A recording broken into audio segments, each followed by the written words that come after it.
여러분 한 가지 물어볼게요. 프로 선수가 경기를 치르고 난 후에 그 다음날 하는 일이 있어요. 뭘 할까요?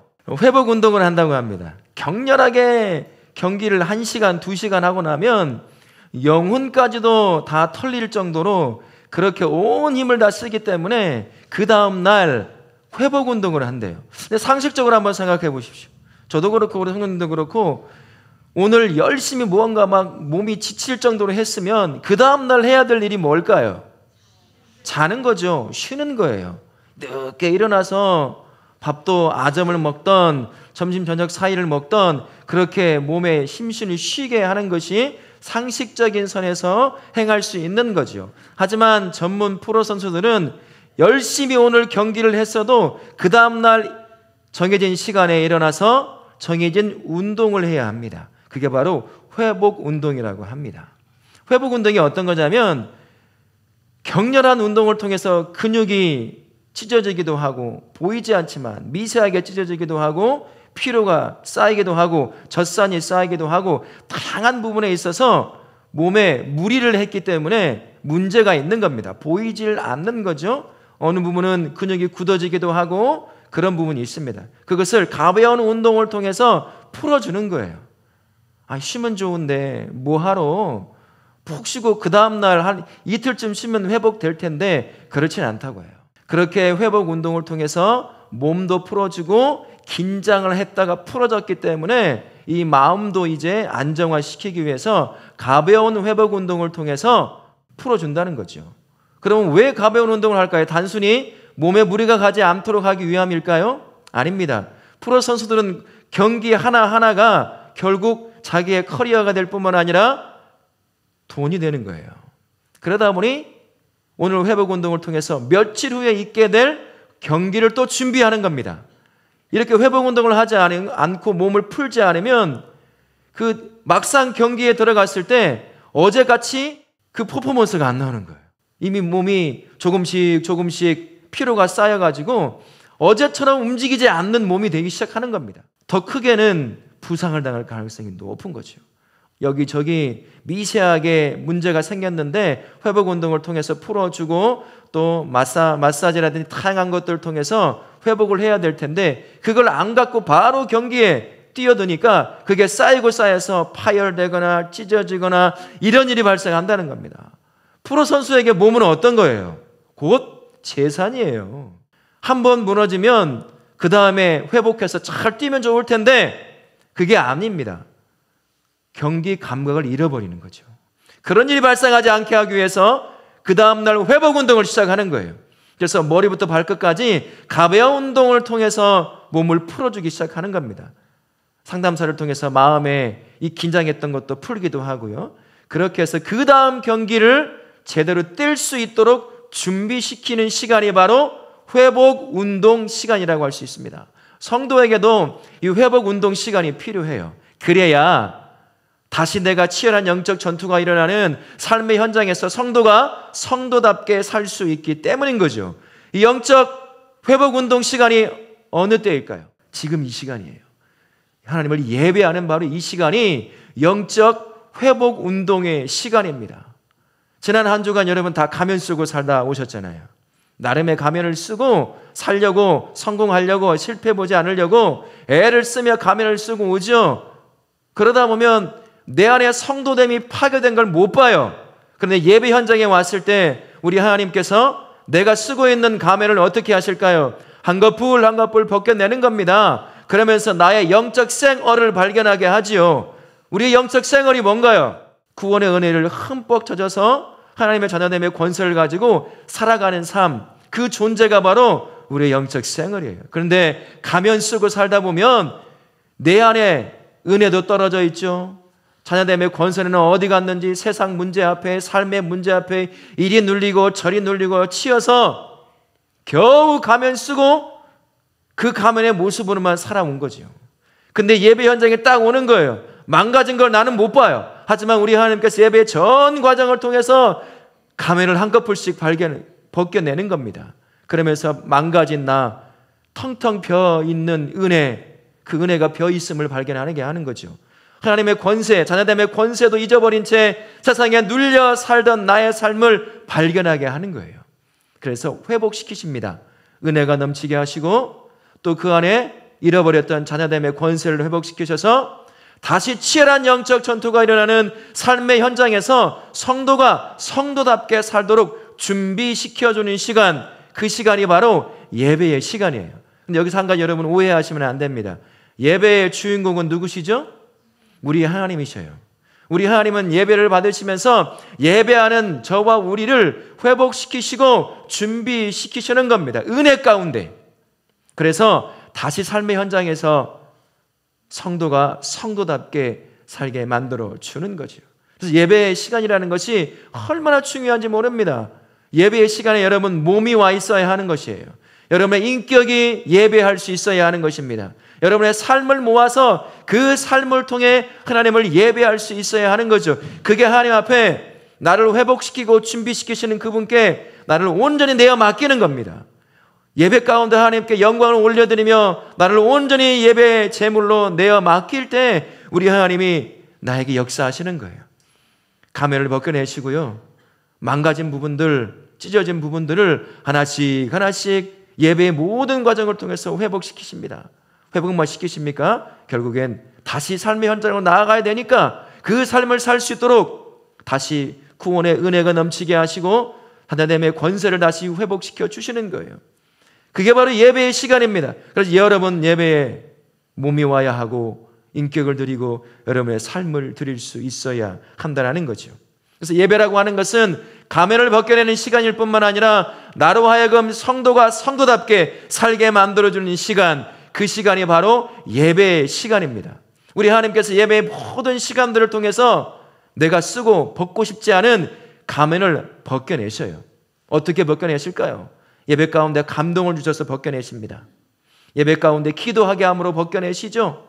예배 가운데 찬송하면서 나이가 썼던 가면을 벗겨내셔요. 예배 가운데 가면을 벗겨내시고 나를 회복시키시는 그 정점의 시간이 어느 시간이냐? 우리를 향한 하나님의 마음이 담겨져 있는 그 말씀을 풀어서 전하는 이 설교 시간이 바로 가면을 벗기고 회복시키며 준비시키는 정점의 시간이 바로 이 시간이에요. 여러분 오해하시면 안 됩니다. 예배의 모든 순서가 설교보다, 이 설교의 시간보다 못하다, 덜하다라는 얘기가 아닙니다. 모든 예배가 진행되면서 마지막 정점이 어디냐면 이 설교의 시간이라는 거예요. 이 설교의 시간에 가장 분명하게 내가 누군지를 발견하게 만들어줍니다. 내가 어떻게 살아왔는지를 다시 보게 만드는 거죠. 그래서 내가 누군지를 발견하는 거예요. 은혜가 완전히 메말라버린 인생을 살아오는 그 삶을 보게 되는 겁니다. 하나님의 권세는 온데간데 없고 세상 문제에 찌들려 살아가는 나의 모습을 이 설교의 시간을 통해서 발견하게 되는 거예요. 그리고 하나님 그 가운데 역사하시는 거죠. 회복시켜 내시는 겁니다. 그리고 삶을 살 수 있도록 준비시켜 내는 것이죠. 가면을 벗겨낼수록 내 안에 뭐가 발견될까요? 여러분 가면 벗겨내면 뭐가 발견됩니까? 여러분의 은혜가 떨어진 메말라버린 여러분의 내면을 발견하는 거예요. 지난 한 주간 여러분 구원의 은혜 때문에 감격하며 살아보셨습니까? 매일 매 순간 나를 구원하신 그 은혜에 감격해서 살아오셨어요? 문제 앞에 섰을 때 하나님의 그 권세를 가진 자로서 문제가 나를 죽이지 못한다는 걸 알고 당당하게 맞서 보신 분 계십니까? 그렇게 살지 못한 나를 발견하는 때가 바로 가면을 벗겨내는 때입니다. 그때가 그 정점의 시간이 바로 말씀을 풀어 전하는 이 설교의 시간이에요. 그래서 여러분 설교의 시간에 저 설교 못하지만 눈 부릅뜨고 들어야 하는 시간이에요. 하나님이 이 시간에 예배의 전 과정을 통해 발견하지 못한 가면을 발견하고 가면을 벗기는 마지막 시간이 이 설교의 시간이란 말입니다. 이 시간에 눈을 부릅뜨고 내가 여전히 가면을 쓰고 있는 게 뭔지 발견하고 벗겨내시게 여러분 말씀 앞에 내어드려야 한다는 거예요. 그래야 다시 삶의 현장에 가서 성도가 성도답게 사는 그 삶을 살아갈 수가 있는 거지요. 그럼 여러분 예배 자리에 몸이 와 있을 뿐만 아니라 온 예배의 모든 시간과 절차와 이 모든 것에 여러분을 온전히 내어 맡기십시오. 하나님이 이 모든 과정을 통해서 영광 받으시는 것뿐만 아니라 우리의 가면을 벗기셔요.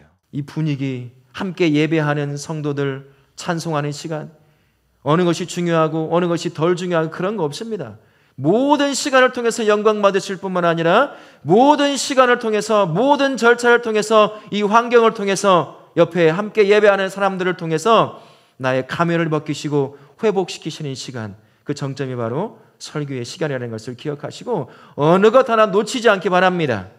온전히 예배를 드림으로 말미암아 하나님께 영광을 올려드릴 뿐만 아니라 여러분의 가면을 벗기고 내가 성도 됐으니 성도다운 삶을 회복하고 준비하시는 우리 성도님들 되실 수 있기를 바라겠습니다. 오늘 말씀이 바로 그 부분이에요. 성도가 가면이 벗겨진 채 이젠 성도다운 삶을 어떻게 준비할 것이냐, 그것을 우리에게 가르쳐주는 말씀이 오늘 말씀입니다. 먼저 알아야 할 것이 말씀이 뭐냐는 거예요. 바울이 굳이 이 말씀을 쓰지 않아도 될 부분을 써놨습니다. 16절에 뭐라고 말씀하죠? 모든 성경은 하나님의 감동으로 되었다. 이 말을 굳이 쓰지 않아도 디모데는 알아듣습니다. 그러나 이 말을 굳이 쓰는 거죠. 왜 성경을 통해서 하나님의 모든 말씀이 하나님의 감동으로 되었다라고 표현할까요? 성경은 사람의 말이 아닙니다. 성경은 사람이 나름의 지식과 지혜와 경험을 써내려간 것이 아니에요. 성경은 하나님이 직접 쓰신 겁니다. 누구를 통해서요? 사람을 통해서 수천 년 동안 한 40여 명의 저자를 통해서 한 가지 주제, 예수 그리스도라고 하는 주제를 가지고 다양한 면을 쓰신 거예요.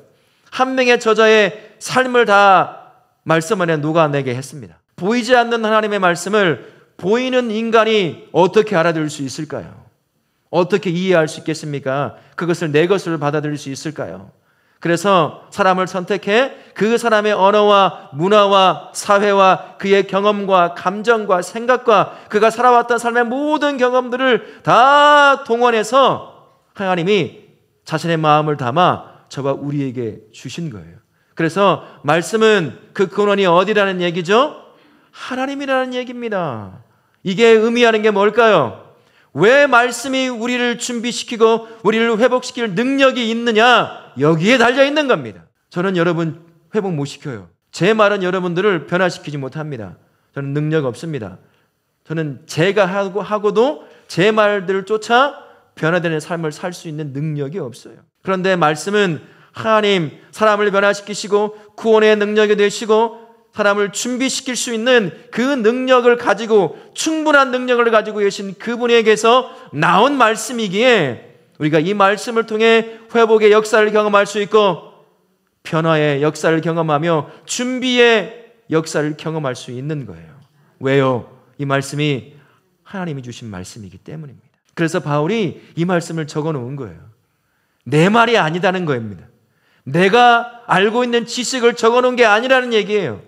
하나님이 적게 하셨고 그 하나님이 우리를 회복시키시고 준비시키시기 위해 주신 것이다 라고 하는 것을 분명하게 디모데에게 가르치고 그가 또한 누군가에게 가르치게 하기 위해서 이 말씀을 하나님에게서 감동받아 적은 것이라고 그렇게 우리에게 말씀하는 거죠. 이 말씀이 실제로 우리를 발견하게 만듭니다. 회복시키시는 능력이 되는 것이고 성도가 성도답게 살 수 있는 살도록 능력이 되어주시는 것이 바로 이 하나님의 말씀이에요. 그래서 16절 하반절의 말씀에 보면 이런 표현이 있습니다. 유익하다라는 표현이 있어요. 근데 유익하다는 말을 조금 더 우리에게 가까이 다가오는 말로 번역을 해본다면 이런 겁니다. 잘 들어보셨을 겁니다. 안성맞춤이다. 여러분 안성맞춤이 어디서 왔을까요? 이 말 뜻이 우리나라에 저기 경기도 지역에 안성 지역에 있죠. 거기에 도기를 만드는 곳이 참 많았다고 합니다. 왕실에서도 그렇고 돈이 좀 있는 양반들은 시중에서 돈은 기성품을 사서 쓰지 않고 안성에 있는 도기 공장에 직접 자기가 원하는 모양과 그림과 이것들을 다 얘기해서 그들에게 만들어서 그것을 썼다고 그래요. 근데 이 도기 만드는 사람이 우리나라 사람은 손재주가 정말 좋잖아요. 만드는 족족 주문했던 사람의 마음에 너무 맞는 거예요. 그래서 안성맞춤이다. 제가 지어낸 거 아니에요. 찾아봤어요. 이게 도대체 무슨 말인가. 이 도기공들이 얼마나 잘 만들든지 자기 머릿속에 상상하는 그 도기를 주문하면 그걸 만들어내더라는 거예요. 그래서 너무나 내 마음에 딱 맞는 도기를 만들어낸다 해가지고 안성맞춤이다. 말씀이 그겁니다. 성도가 성도로 살아가게 만드는 그 능력, 안성맞춤인 능력은 어디에서 오겠습니까? 하나님에게서 와요. 근데 하나님은 어떻게 우리에게 말씀하십니까? 성경을 통해서 우리에게 말씀하셔요. 그래서 우리를 회복시키고 준비시키기에 안성맞춤인 유일한 것이 있다고 한다면 바로 하나님의 말씀인 성경이라고 하는 거예요. 그래서 한 성경을 번역한 목사님은 이 부분을 안성맞춤이라고 번역을 해놨어요. 성경은 성도가 성도답게 살게 만드는 가장 안성맞춤인 능력과 지혜가 된다는 것을 기억하십시오. 그러니 그 성경을 여러분의 삶에 가장 가까이 두시는 복된 성도님들 되실 수 있기를 바라겠습니다. 설교를 통해 전해지는 성도에게 안성맞춤인 이 말씀은 우리를 어떻게 변화시키고 성도다운 삶을 살도록 준비시키실까요? 우리 필립스 성경이라고 지난번도 한번 읽었는데 같이 한번 읽어보겠습니다. 시작. 믿음을 가르치고 선하게 사는 훈련의 안성맞춤이지. 신약성경 전체를 필립스 목사님이라고 하는 분이 번역을 한 책이 있어요. 성경책이 있습니다. 이걸 읽을 때마다 얼마나 가까이 다가오나요? 성경이 우리를 준비시키는 첫 번째 일을 뭐라고 말하죠? 믿음을 가르친다는 거예요. 믿음을 회복시킨다는 겁니다. 성경은 우리에게 가장 먼저 믿음을 회복시킵니다. 왜 그럴까요? 가면을 쓰는 이유가 뭡니까? 우리 삶의 현장에서 나름의 가면을 만들어 쓰는 이유가 뭐죠?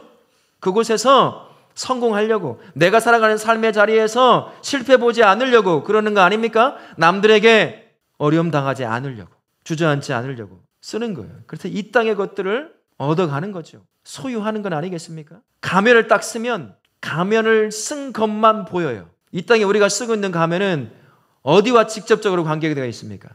이 땅의 것이거든요. 이 땅의 것에 우리의 가면이 딱 맞춰져 있어요. 가면을 쓰는 즉시 다른 것 보이지 않고 이 땅에서 좋다고 하는 것만 보이는 거예요. 가장 좋은 게 뭔가요? 돈이잖아요. 건강이죠. 출세죠. 성공이죠. 이것만 보이는 거예요. 가면을 쓰기 시작하니까. 근데 이것 못 가지면 세상에서는 실패자라고 끝났다고 이야기하니까 가면을 계속 쓰고 그것만 갖는 거죠. 그런데 성도는 어떤 사람입니까? 성도는 이 땅의 것 가지고 살아가는 사람이 아니에요. 근데 가면을 한번 쓰면 그것을 잃어버립니다. 온통 그것만 보이기 시작하는 거예요. 그런데 믿음이라고 하는 것이 가면을 벗겨낸 것과 동시에 우리의 관점을 바꿔놓습니다. 믿음은 영원의 관점에서 이 땅의 것을 바라보게 만들어줘요. 가면은 이 땅에 있는 것 그대로만 보게 하지만 믿음은 우리의 관점, 이 땅의 것만 바라보려고 하는 우리의 세상을 바라보는 관점을 영혼의 관점에서 바라보게 하는 겁니다. 내가 선택하고 내가 행하는 것, 모든 것들이 영원한 가치를 가지고 있느냐, 하나님이 기뻐하시느냐, 사람들을 행복하게 만드는 것이냐, 그것을 보게 만들어주는 겁니다. 그래서 가장 먼저 믿음이 회복되게 하는 거예요. 믿음을 준비시키는 겁니다. 그래야 다시 삶의 현장에 가서 또 가면을 쓰겠지만 이전보단 덜 쓰겠죠. 갈등을 느끼겠죠. 믿음이 눈을 열어놓았기에 이것을 갖고 싶은데 이게 영원한 관점에서 봤을 때는 하나님이 기뻐하지 않는 거야. 선택하지 않는 거죠. 갈등이 있긴 하지만 그렇게 우리를 다시 삶의 현장에서 성도답게 만들어주기 위해서 말씀이 가장 먼저 회복시키는 게 바로 믿음이라고 하는 것이에요. 이 설교의 시간을 통해서 예수 그리스도에 대한 믿음의 갈급함을 가져야 한다는 겁니다. 날 구원하시고 나를 자녀 삼으시고 권세 가운데 구원의 은혜 가운데 살게 만드시는 그 예수 그리스도에 대한 확고한 믿음이 있을 때 가면을 쓰지 않을 용기가 생기는 건 아니겠습니까? 그 믿음이 없으니까 자꾸 가면을 쓰고 이 땅이 요구하는 것들을 계속 끊임없이 섭취하고 소유하려고 하는 거죠. 근데 믿음이 내 안에 준비가 되면 갈등은 있지만 하나님이 기뻐하시는 것들을 선택하게 되는 것이에요. 그리고 이런 것도 있죠. 세상이 우리를 향해 끊임없이 압력을 가합니다. 너 이거 하지 않으면 끝이야. 성공 못해. 너 이거 하지 않으면 출세할 수 없어. 넌 낙오자가 될 수밖에 없어. 끊임없이 우리를 향해서 압력을 가해요. 그 압력을 이기지 못하니까 성도가 나름의 가면을 만들어 쓰는 거 아닙니까? 이 가면 저 가면 만들어서 출세하려고, 실패하지 않으려고, 이것이 악한 것임을 분명히 알매도 불구하고 성도라고 한다면 이 길을 가지 않아야 된다는 걸 알면서도 그 가면을 딱 쓰는 순간 보이지 않는 거죠. 그 길을 가는 거예요. 근데 믿음이 회복이 되면, 그리고 믿음이 준비가 되면 이 압력 앞에 쉽게 굴복을 하지 않는 겁니다. 가장 선한 것, 영원한 가치를 가지고 있는 것을 바라볼 수 있는데 그걸 놓치겠어요? 잠깐의 즐거움을 위해서 영원한 가치를 갖는 걸 포기한다? 있을 수 없는 일이죠. 믿음이 바로 그렇게 만듭니다. 우리를 준비시키는 거예요.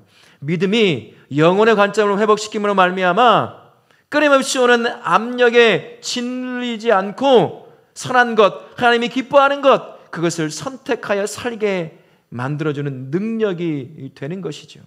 철로 역정에 보면 순례자인 크리스찬이 영원한 하나님의 나라를 향해서 순례의 길을 떠납니다. 가는 도중에 저 멀리에서 거대한 사자 2마리가 으르렁거려요. 한 걸음이 떨어지지 않습니다. 너무 무서워서. 그러나 가야 될 그 길이게 무거운 발걸음을 하나씩 내딛죠. 가면 갈수록 사자의 모습에서 이상한 걸 발견하기 시작합니다. 그의 목에, 그 사자의 목에 끊어지지 않는 쇠사슬이 묶여 있는 걸 보는 거예요. 으르렁거리는 건 너무 무섭지만 단순간에 나를 잡아먹을 것 같은 그런 공포를 불러일으키지만 그런 으르렁거릴 뿐 나를 잡아먹을 수 없다는 걸 크리스찬이 아는 겁니다. 그리고 그 길을 무섭지만 걸어가는 거죠. 세상이 그래요. 끊임없이 압력해요. 너 이 길 안 가면 끝나. 너 낙오자가 되는 거야. 이 길 쫓아가지 않으면, 이 길 선택하여 가지 않으면 너 성공 못하거든. 끊임없이 우리를 그렇게 압력으로 짓눌러. 그래서 그거를 살아가도록 가면을 쓰게 만들어요. 그러나 믿음이 영혼의 관점에 그 눈을 갖게 만들어주면 갈등을 겪을 수 있겠죠. 그러나 영원한 관점에서 봤을 때 하나님이 기뻐하시고 사람들을 행복하게 만들 수 있을 그걸 선택합니다. 사람들이 아무리 뭐라고 해도 너 그렇게 하면 안 될 건데, 너 그렇게 하면 너 실패할 건데 라고 말한다 하더라도 실제로 아무것도 쥐는 것이 없고 했지만 실패를 볼 수도 있겠죠. 그럼에도 불구하고 나는 이제 영원한 관점에서 하나님이 기뻐하는 것을 알기 때문에 그걸 포기 못하는 거예요. 그렇게 말씀은 나로 하여금 믿음을 회복시켜내십니다.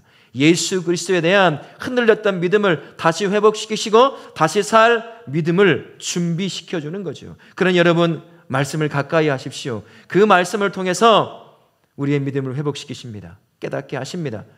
이 설교의 시간도 마찬가지고요. 믿음을 준비시킨 말씀이 구체적으로 우리의 삶을 어떻게 또 삶을 향해 나아가도록 준비시켜 줄까요? 16절 하반절쯤 보면 이런 내용이 있습니다. 책망과 바르게 함으로 라는 표현이 있습니다. 필립스 성경은 이걸 어떻게 번역했냐면, 보시면 제가 다시 한번 읽어봐 드릴게요. 믿음을 가르치고 오류를 바로잡고 인생의 방향을 재설정하고 선하게 사는 훈련에 안성맞춤이다 라고 말합니다. 가면을 쓰면 성도가 어떻게 살아야 할지를 잃어버리거든요. 못 봅니다. 그러다 보니 삶이 어떻게 될까요? 끊임없이 오류를 일으켜요. 성도가 성도다운 삶을 못 사는 겁니다. 가면이 요구하는 삶을 쫓아가게 돼 있는 것이죠.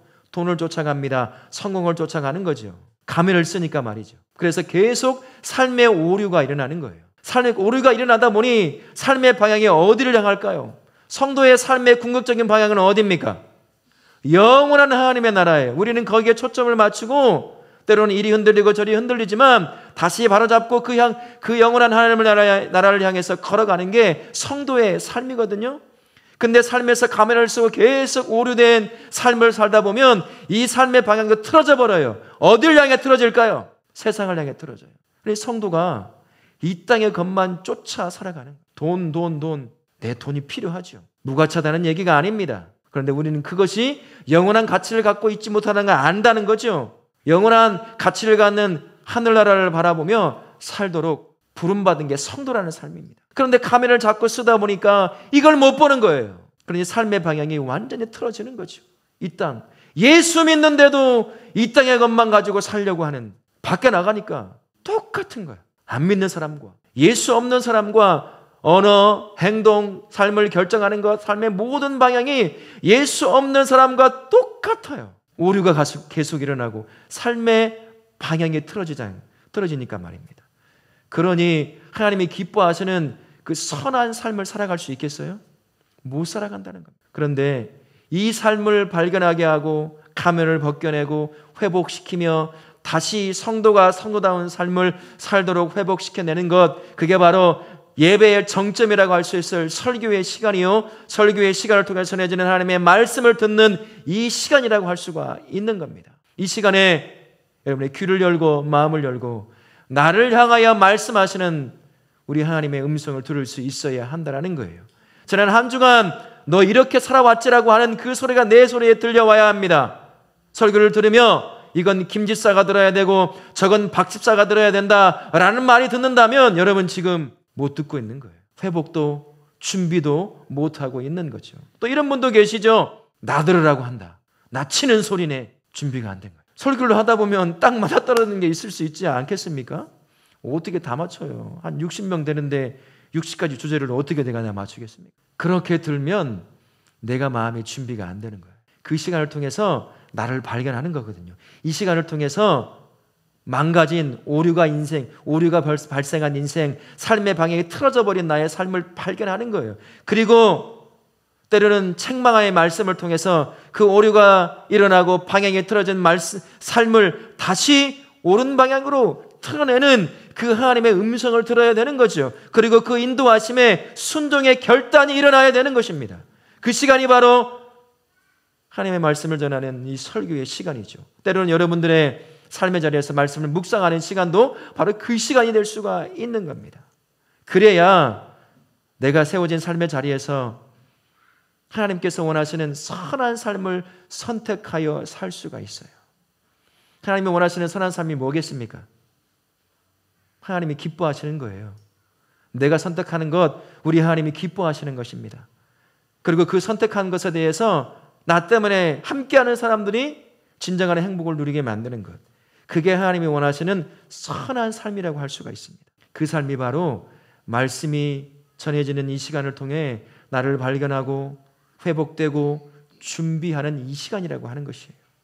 그러니 이 시간에 여러분 소홀히 감당하면 되겠습니까? 이 시간을 여러분 그저 예배의 순서 하나로 마무리를 지어야 되겠습니까? 그럴 수 없다라는 거예요. 귀를 열고 마음을 열고 내가 회복되고 준비되어 다시 성도다운 삶을 살기 원하시는 그 하나님의 말씀을 기대하는 마음으로 귀를 열고 마음을 열어야 하죠. 그리고 들어야 하는 것입니다. 내 삶을 접목시켜야 되는 거죠. 들려오는 말씀에 나를 한번 세워보는 거예요. 나는 저렇게 살고 있나? 지난 한 주간 어떻게 살아왔나? 그 순간에 내 삶의 오류가 발견됩니다. 회개가 일어나는 거죠. 그리고 삶의 방향을 다시 트는 거죠. 하나님이 요구하시는 것이 이 삶이니까 말입니다. 그러니 말씀이 선포되는 이 설교의 시간, 여러분이 말씀 앞에 서서 말씀을 묵상하는 그 시간에 여러분을 말씀을 앞에 여러분 자신을 세워내시길 바랍니다. 그리고 말씀이 시작할 때 그 말씀을 한 귀로 듣고 한 귀로 흘려보내는 것이 아니라 여러분 것으로 받으실 수 있길 바라요. 오류를 발견하십시오. 틀어진 삶의 방향을 발견하십시오. 그리고 말씀이 제시하는 바른 삶의 방향을 잡아내실 수 있기를 바랍니다. 이런 삶을 향하여 17절 말씀에는 이렇게 우리에게 말씀합니다. 같이 한번 읽겠습니다. 이는 하나님의 사람으로 능력을 갖추게 하려 함이라. 개역개정으로 번역된 이 성경을 보면 이는이라고 해서 이게 말씀만을 말하는 것인지 아니면 말씀이 우리를 회복시키고 준비시킨 그걸 말하는 것인지 불분명한데, 다른 성경에 보니까 번역자는 이렇게 돼 있더라고요.